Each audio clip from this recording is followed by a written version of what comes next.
So yeah, thank you everyone for being here and welcome to this session. My name is Isaac Looremeta, and I am a data professional.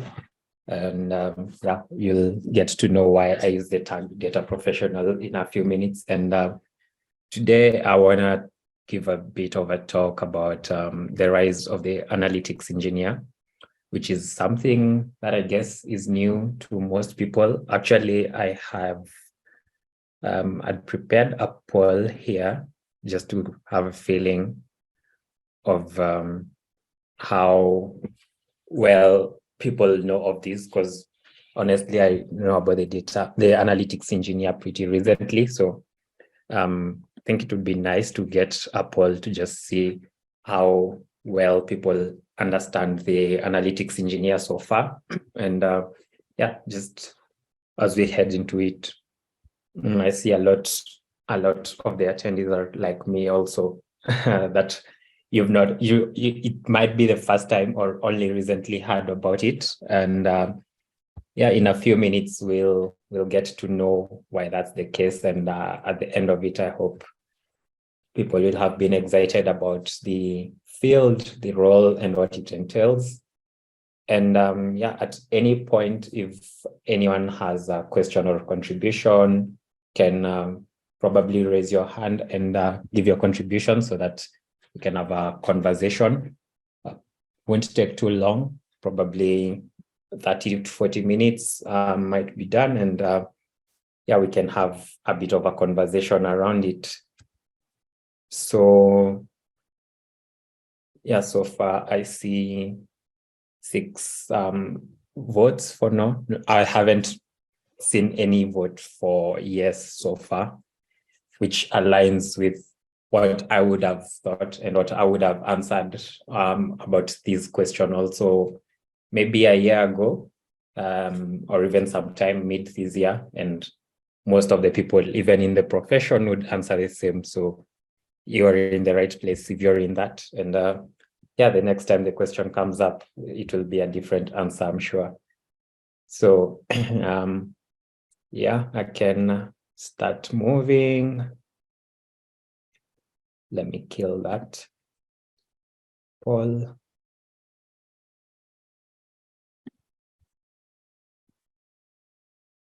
Yeah, and show the results. So out of the 6 participants, not many people have heard of the analytics engineer before. And yeah, that's good. Yeah, always a learning experience. So I call myself a data professional rather than using a more specific title, because in many cases when I'm asked what my role is in my organization or in my work, I think of very many things that I do that I interface in, ranging from, so when I look at the data industry, it's an industry that has always been evolving. A lot of different roles coming up each year, depending on also technologies that are around. So on the screen here, these are just some of a few data roles that I thought of. Most of these you may be already familiar with, things like data analysts, data engineers, machine learning and data science, business intelligence. Some like database administrator are things that are much older, but very popular today. And when I think of what I do on a day-to-day, I can pick, I think from this list, I could mention from each of these that I have done one or another thing. And that's why I find it hard to fix myself in a position or in a role, because what I do involves so many things. And I'm sure even people in the data industry, in the profession, they would tell you the same, that they do a lot of, they wear a lot of hats. One day or even in a day, in a project, you're applying a lot of these skills that we see on the screen, which leads us to the question of, do we want to pigeonhole ourselves, or then how better would we describe these very many things that are doing, because they have very small nuances in most cases. And you find even in different organizations, a data analyst in company A is not doing the same things that a data analyst in company B is doing. And especially in Africa, I would say the maturity of the data departments is not that high yet to have all these people. So you might find one person who does all these things, like they are a whole department by themselves. And so out of these, it gave rise and interest, especially for me and many other people, into a new area, which is what we call the analytics engineer. And so at the beginning, I guess the most, at the beginning, of course, it would be to describe who is an analytics engineer. So when we think or when we talk of an analytics engineer, this is a professional in an organization who combines the skills of a data analyst and a data engineer. That's a simple way of thinking about it. And that's what this Venn diagram shows. I'm a big fan of Venn diagram. And in a sentence, an analytics engineer provides clean data sets to end users in the organization to answer their own questions. So one of the things, one of the biggest trends of late in the data industry is self-service BI, or citizen data analysts, citizen data scientists, which means that in an organization, you have people who can write simple queries. You have people who can query data, people who can use drag and drop tools, because there are lots of drag and drop tools currently that can be used to analyze and manipulate data. So the need really is for someone who can provide clean data sets that these people can then use in whichever way they want.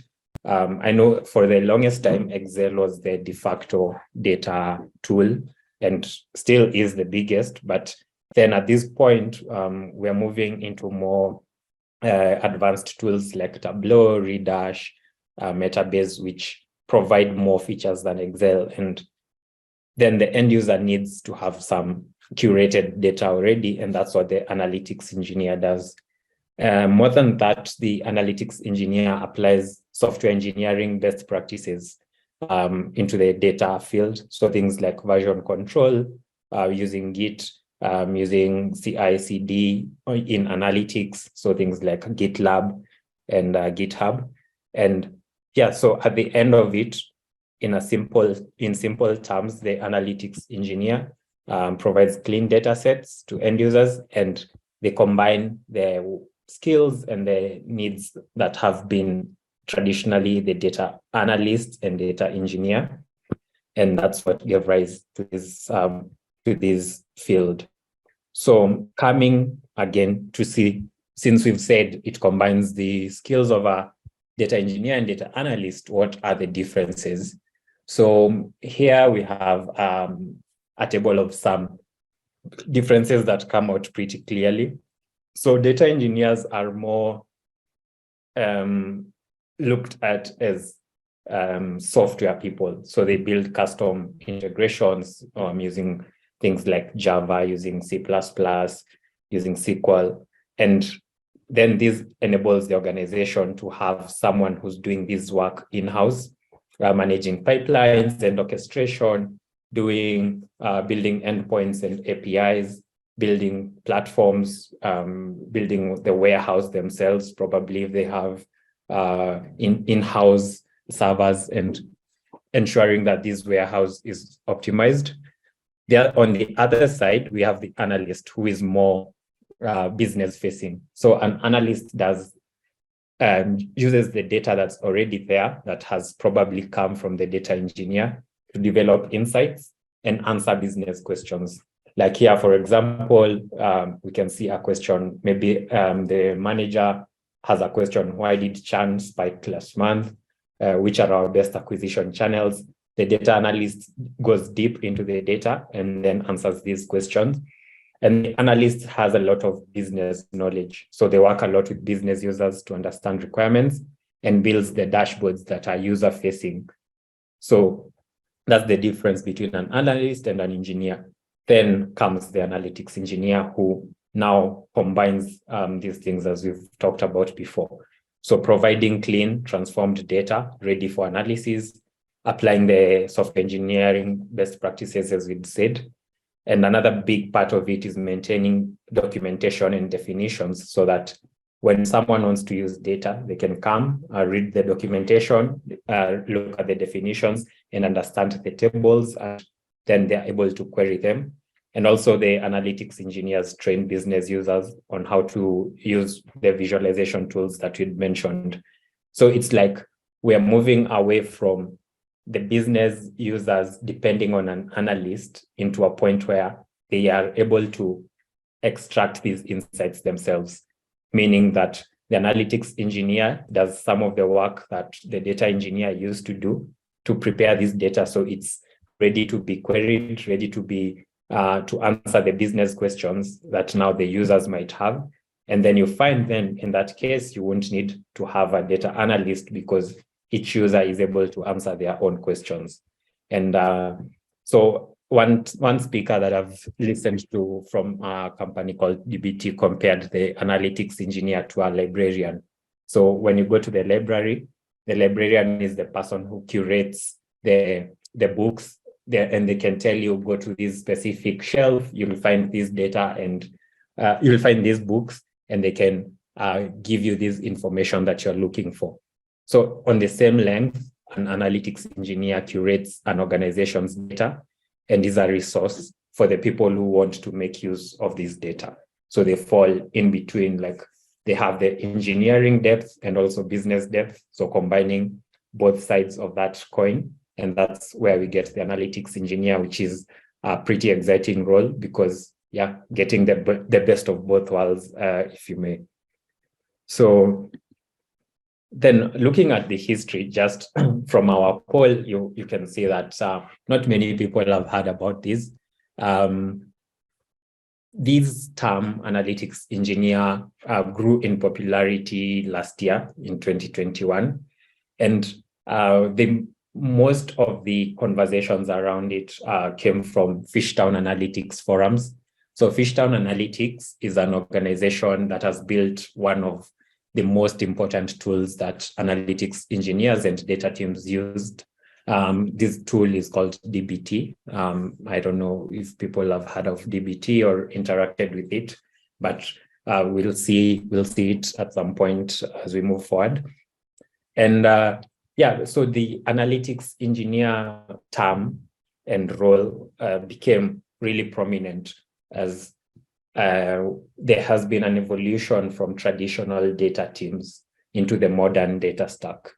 Also, we are going to see the modern data stack in a few seconds. So if you look at the history of how the data industry has been evolving, we are now in an era called the modern data stack. And one of the definitive features of the modern data stack has been the move from ETL to ELT in relation to pipelines, which I'm sure a lot of people have been exposed to the ETL process before. So that's extraction, transform, and load of data. But now we are in an era with the rise of DBT and the analytics engineer, where we are looking at the ELT process, which is extraction, load, and transformation. And so we are going to see more of the data stack evolution. When you talk of the data stack evolution, we're talking about the tools and processes around the data industry. And from a bit of history, I found out that data warehouses came into prominence in the 1980s. This is when companies had huge servers in-house and everyone was managing their own data by themselves. And at this point, one of the biggest roles was the database admin, which is actually where I started my career as. And in the 2000s came the rise of big data. I'm sure everyone here remembers the big data period in the 2000s. So using Hadoop, MapReduce, Apache, Hive, Spark, which are some of the tools that were really prominent in the 2000s. And I remember during that time when big data was the huge thing, data being called the new oil. And then in the 2010s came the revolution that we are now in that changed everything, which was cloud data services. So Redshift from Amazon is one of the most definitive changes that came around in 2012. And this brought about a change in everything in the data industry, where it now became very cheap to host your databases online and very easy because you don't need to have a huge staff managing servers and databases in-house. And also at the same time, in the 2010s, there was the rise of self-service BI tools and hosted data pipeline services, so software as a service. So cloud services make data storage and processing affordable, flexible, and more manageable. And right now, I think in most organizations, even the smallest organizations, if you go and find out about their data storage and data processing and analytics, 8 out of 10 times, they'll be using cloud services. And here, these are just some of the most popular: Redshift, BigQuery, Snowflake, some of the most popular cloud data services out there, which I'm sure some people here have interacted with. And so this is just a timeline of what we've looked at, the evolution of data storage. So starting in the 90s, where it was appliance-based and companies would have to build whole data centers. I remember working at a data center in the early 2010s. Then came the ETL process, still on premise with data marts, bigger data warehouses, because also there was an explosion of data in the 2000s with the rise of the internet period. And around 2008, rise of the Hadoop-based data lake, depending on ETL, that's the big data period. And here it shows 2016, where we have, by that time, less than 10% of data was in the cloud. And this is when things like BigQuery, Redshift, and Snowflake rose. But then looking at the massive change between 2016 and 2022, just 6 years later, it went from less than 10% of data being in the cloud to more than 75% of data being in the cloud. That's report from Gartner. And now we have all these new players in the industry: Databricks, Datadog, and a host of other data storage solutions, data companies. And so you may wonder, like, how we came from talking about analytics engineering into talking about data storage. So the evolution of data storage, which we've seen started around 2012, is the biggest contributor to the rise of the modern data stack. And the modern data stack is what created the rise of the analytics engineer, because new roles came. Things like database admin roles really reduced, went down, because we don't really need those people anymore. Big data engineers, it's something that has gone down also. And now more things are rising, and the analytics engineer has been one of the biggest risers because of this switch to, because of this evolution of data storage into cloud data storage. And so I've mentioned the modern data stack a number of times, and that's what the analytics engineer uses on a daily. These are the tools that the analytics engineer uses. So going into it a bit more. So I've divided it into 4 areas. The first thing that the analytics engineer does, from what we talked about earlier, is ingestion of data. So an organization has multiple data sources. There are transactional databases. There are spreadsheets that are used all over the company. There are softwares that are used in the company, things like Salesforce, Zoho, and all these applications. And now you want to have all this data in one place. So the ingestion step is gathering all this data from different places and then bringing it together. And in ingestion, some of the most popular tools, Fivetran, Stitch, Hevo. There's also I would not go without mentioning BigQuery. So the ones here that I've put in bold are the tools that I currently use personally.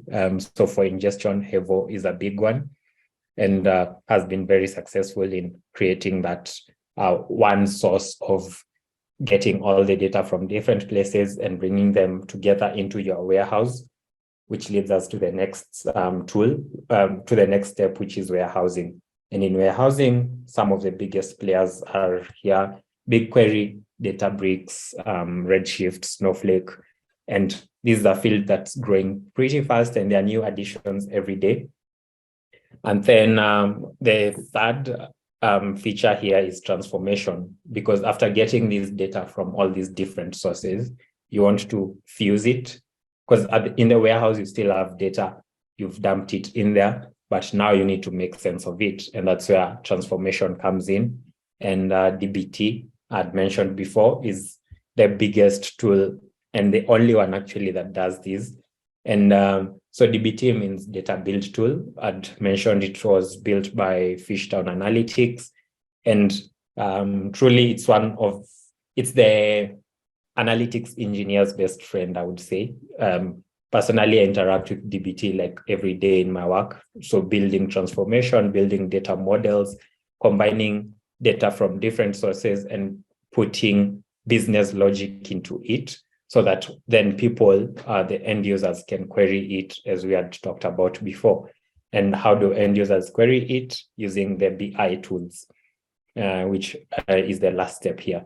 So BI tools, some of the most popular again here are Looker, Mode, Power BI from Microsoft, Tableau, Metabase, and Redash. Again, here I've put in bold the tools that I use on a daily. So Tableau for building some nice complex dashboards with brilliant visuals, and Redash for building end user like ad hoc queries.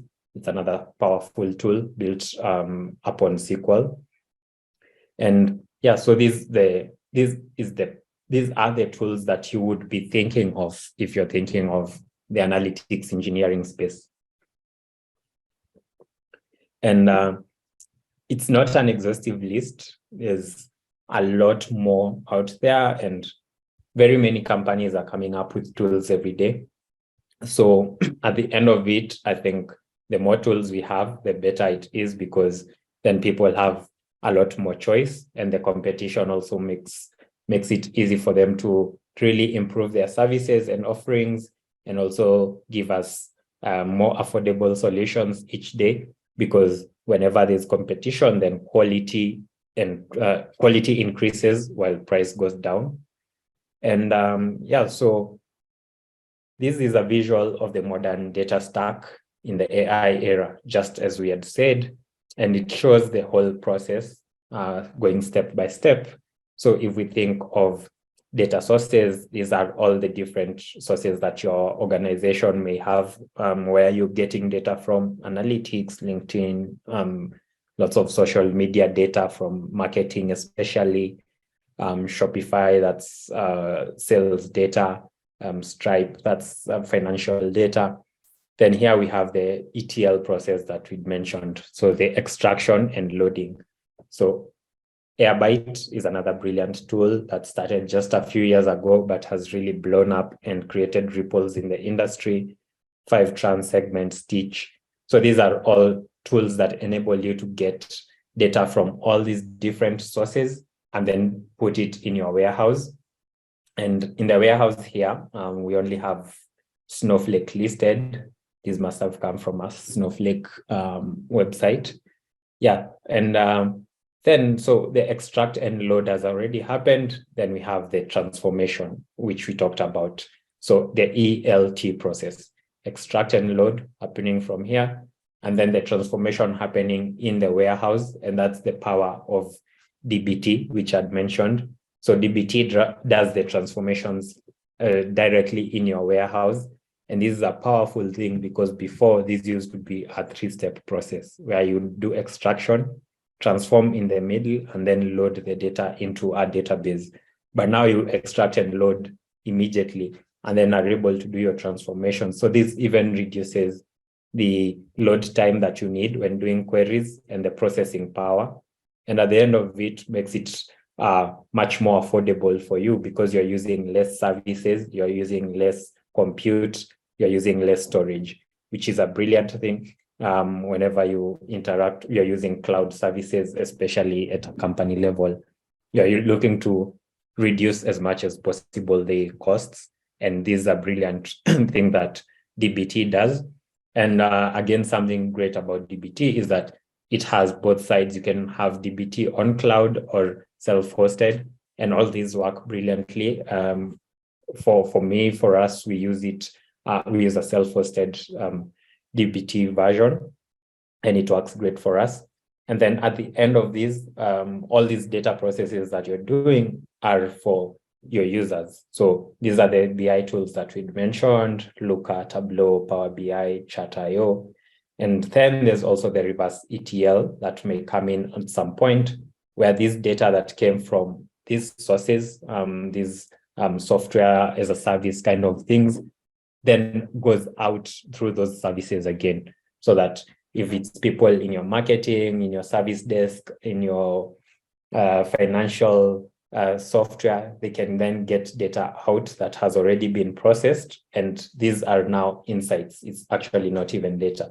You're getting insights out, and you're able to activate this data. So this reverse ETL and destination process is what is referred to in the industry as data activation, because then by activation, it means you're able to use this data to actually give insights and to perform actions because of what you've learned. And so this is a visual of the modern data stack, which we had seen before.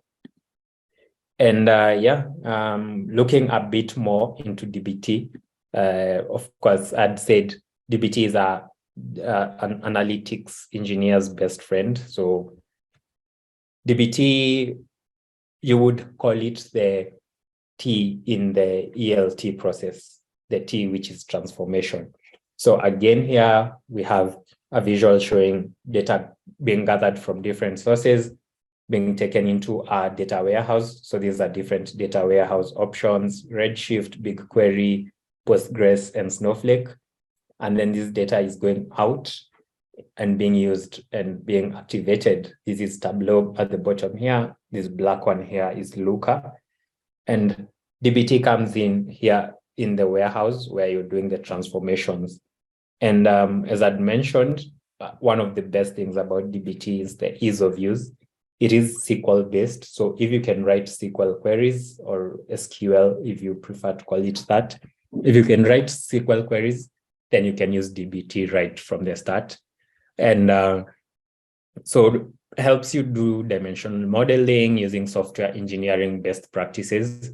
And it brings about many more advantages. So here, these are some of the advantages. One is that it's open source. We love open source as people in tech, because open source means people are contributing to it, and it's always being improved. There's a huge community where you can learn from. And when you talk about DBT, then it integrates with all cloud data providers. Just from our visual here, you can see these are 4 of the most popular cloud providers, and it integrates with them.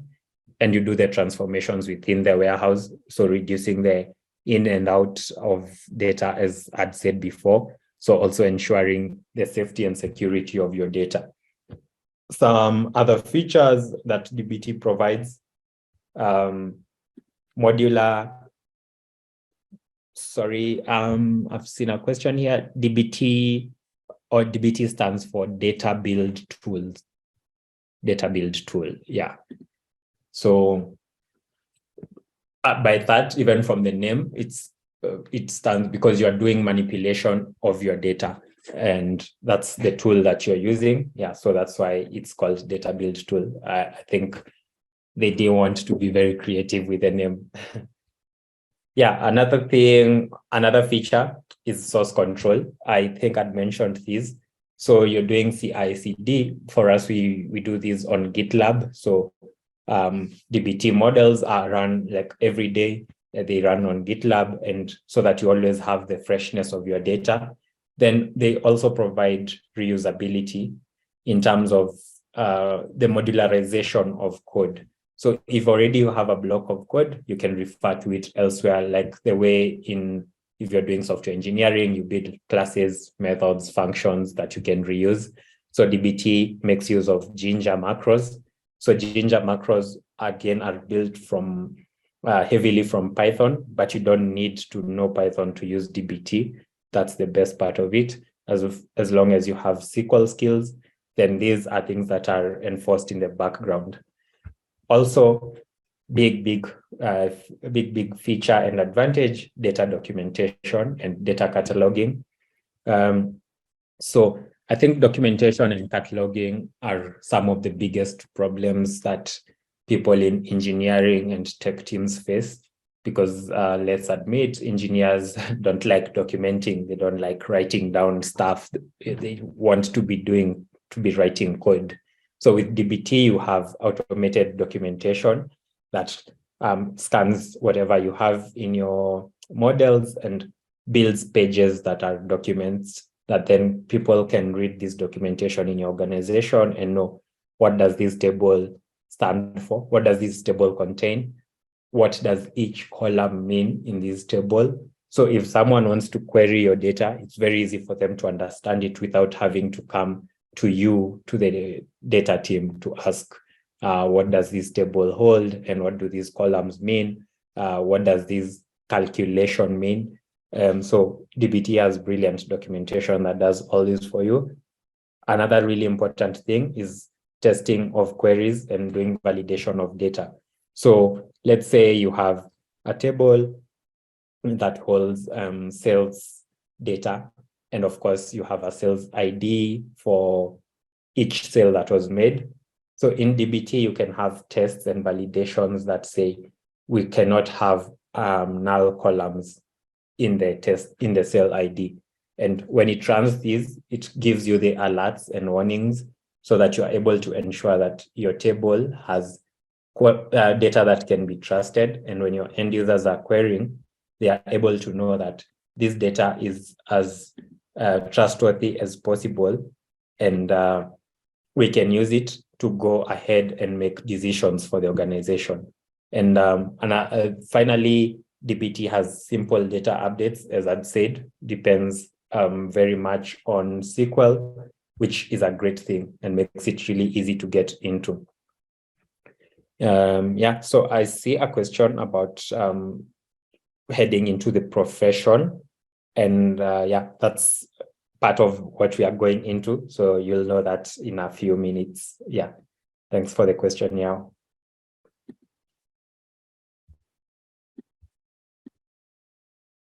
Yeah, so another thing you might wonder is, why do we need analytics engineers? So one of the things that gave the importance into this field is that data practitioners need to clean, transform data sets, and they do this traditionally. This has been done in isolation.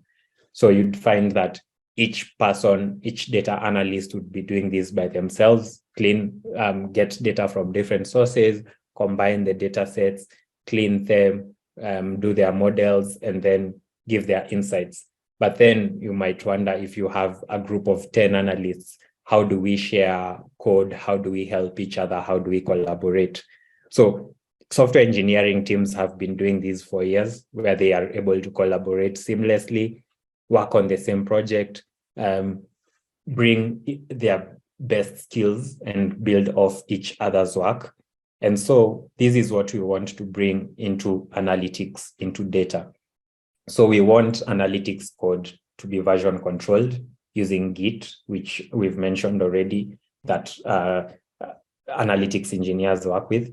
We want quality assurance, so that when a user is querying the data, they trust it. Because in an organization, if users don't trust your data, then there's nothing you're doing with it. And this comes from DBT tests. We want code to be modular. So we want to be able to reuse chunks of code. And this becomes a feature of DBT, so Ginger that I had mentioned, and the DRY concept. So do not repeat yourself. Don't want to be writing the same query over and over.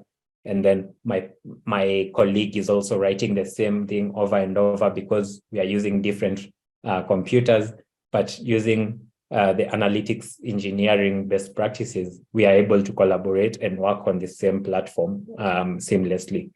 And we want to use environments, so development, staging, and testing, which are standards of software engineering, and also have maintainability. So reduce failure points and have some good documentation so that if someone new is joining your organization, let's say you have a database with 200 tables, how long would it take, if you think about it, for a new employee to go through all these different 200 tables and understand them and query to know what lies where? If you have good documentation, that becomes a no-brainer. And this is what another thing that comes really clearly from the analytics engineer's role. And so someone has asked about looking at it now as a profession. As we'd mentioned, it's something that's quite recent, started being talked about a lot last year. And in that time, there's been massive growth in the field. So these are job listings on LinkedIn about different data roles, some of the most popular: data scientist, data engineer, analytics engineer. And this is December 2021. So if you look at these numbers, and this is a job role that we've said has become popular last year. And as of last year, 2021, you can see in Europe, there was just under 20,000 job postings on analytics engineers. In the US, it was just under 40,000. So comparing these, you can see within that period, analytics engineer job postings in the US was almost similar to data scientist job postings in Europe. That's a massive growth. I wish this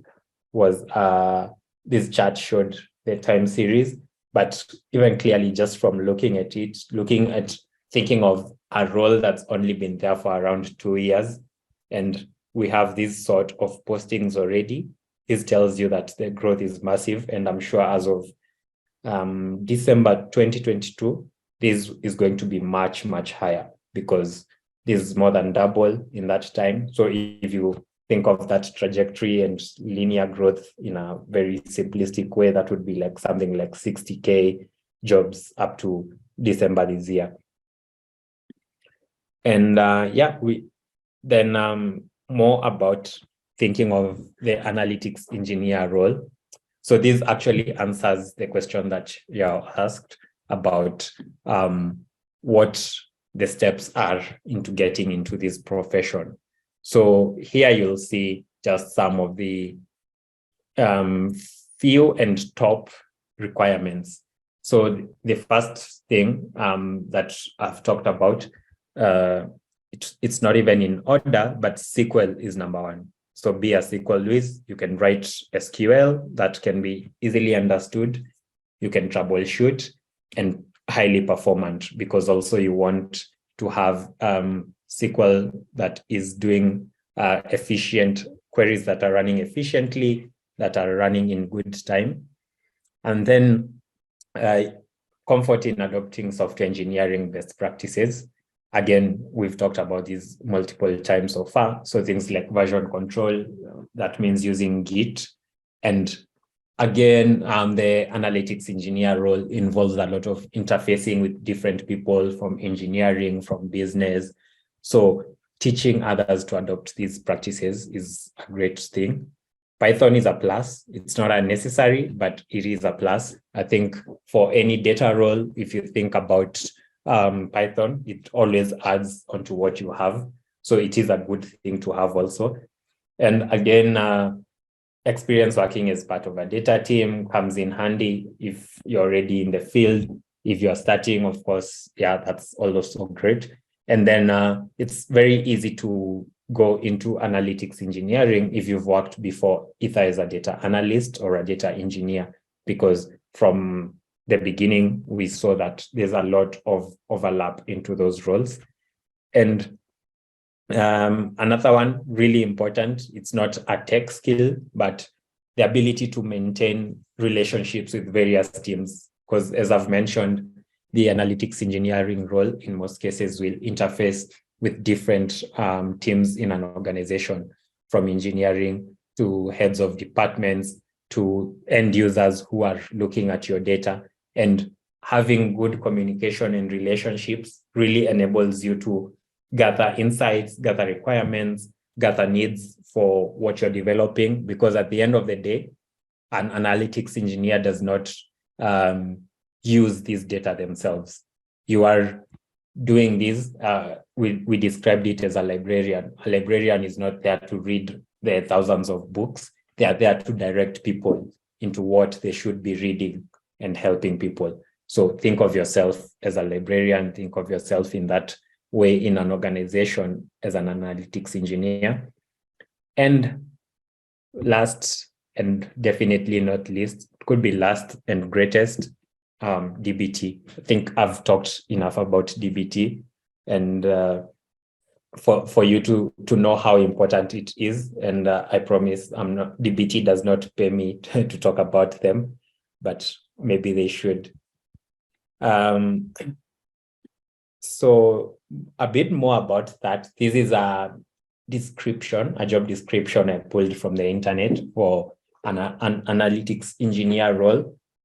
And yeah, just describes, so if you look at the requirements, for example, here, they've made it really short, really straight to the point. You need to be comfortable working with Git and the command line, that's Git. Track record with Python or R, that's data analytics and data manipulation tools, and SQL to drive business insights. And finally, clear and direct communication skills about complex technical topics. So actually, I'd not even looked at these when I wrote this list of requirements, but if you compare them, then you can see a lot of what we've already talked about here is repeated in this job description. And then all the rest are just details about the hiring process. But the point here was to show a real analytics engineer job description and the requirements for it. So again, I'm going to motivate anyone who might be thinking into getting into this role. Yeah, so whenever you're thinking of the data industry, I think we've talked about this from the beginning. It's an industry that's always evolving.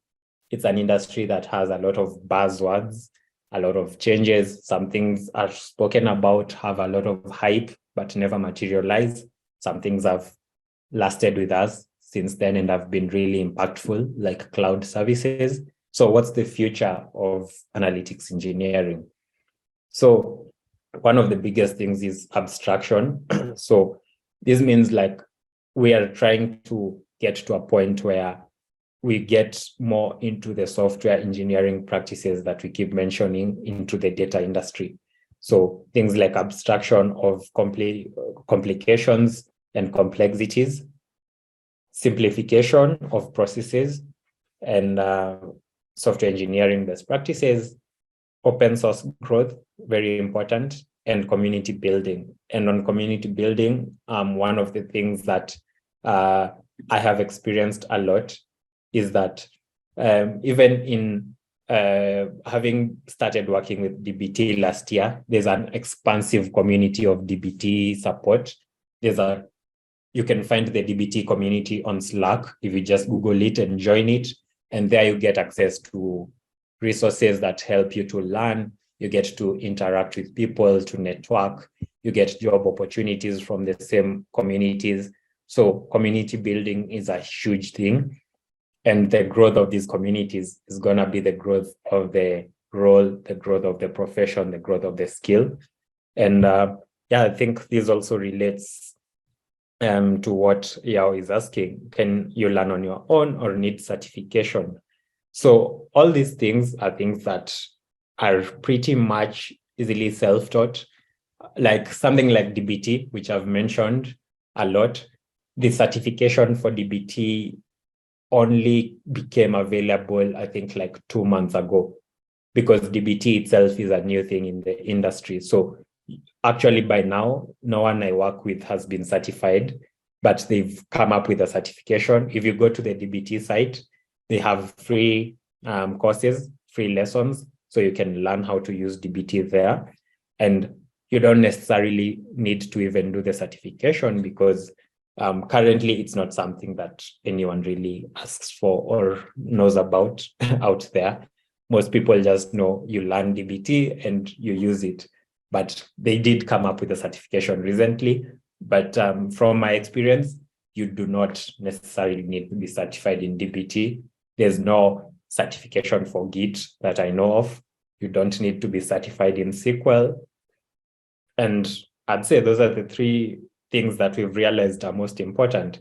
You don't need any certification in communication. You can learn Python without getting certified in it. So actually, out of all these things, you'll find that most of them are very open to self-taught, to being self-taught, and that's the way most people have done it so far. Again, when we think of the future, of course, you want to be in a career that's growing. No one wants to go into database administration right now. I hope I'm not speaking badly about database administration, because I was a database admin for the longest time. But yeah, you don't want to go in a career that's on a downward slope. You don't want to go in a career that's going to be replaced by AI soon. And yeah, so you look at something like these numbers. So these, I got these from Google Trends, where you can go and look at the search terms for a phrase or a word of a period. And I gave it from 2015 to till now. How has the analytics engine, I just put in analytics engineer, how many people are searching it? How prominent is it? So you can see for the longest time, since 2015, all the way like till 2020, even 2021, there wasn't anything of note. But then this is this dip here, this inflection point you can see, this December 2021. That's when the rise really went up. And this came at around a point when the creators of DBT, called Fishtown Analytics, I think I've mentioned them again, they had a conference, their first big conference. And this conference really put it out there, put DBT out there, and put the term analytics engineering out there as a profession, as a growing profession, as a field that would be rising in the near future. And from that time, you can see the meteoric rise that's there. It's like incredible just looking at how fast that rose between December 2021 to April 2022. It was a really huge rise. And then, of course, it's plateaued at a point, and we can see it still at that level, up and down a bit, but still at that level. So interest in this field is huge. This is from, if you see people Googling a term, if someone Googles analytics engineer, probably this is someone who wants to get in the field or someone who wants to hire an analytics engineer. So showing interest from both sides, because you want to learn something that has a demand. So supply and demand is really high. And I think at the end of this, this just shows us that it's an exciting time to be an analytics engineer.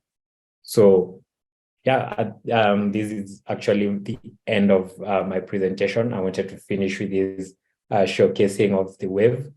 Yeah, and my point is, or my idea would be, ride the wave, get into it, explore, get to learn more about the role, get to learn more about the industry. And if it piques your interest, yeah, you can really get into it. And yeah, any questions or conversations or follow-ups would be welcome. And it's exciting. It's an exciting time to be in this field and to know about this field. Yeah, so that brings me to the end. And yeah, if anyone has any follow-up questions, this would be the time for it. Thank you.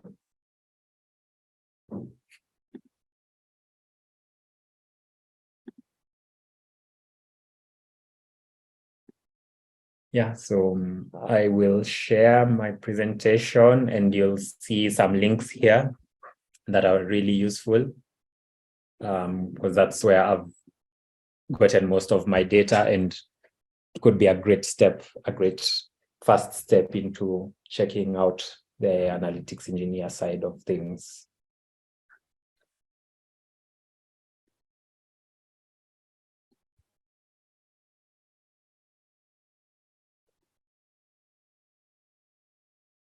Yeah, so I think if we have no questions, we'll recover our 4 minutes.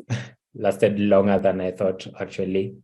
And yeah, if you have any intention or to reach out, always welcome. I think you can find my details in the website. Yeah, so thank you and have a brilliant rest of the day ahead. It's night for me, so yeah, I'm gonna be preparing now. Cheers.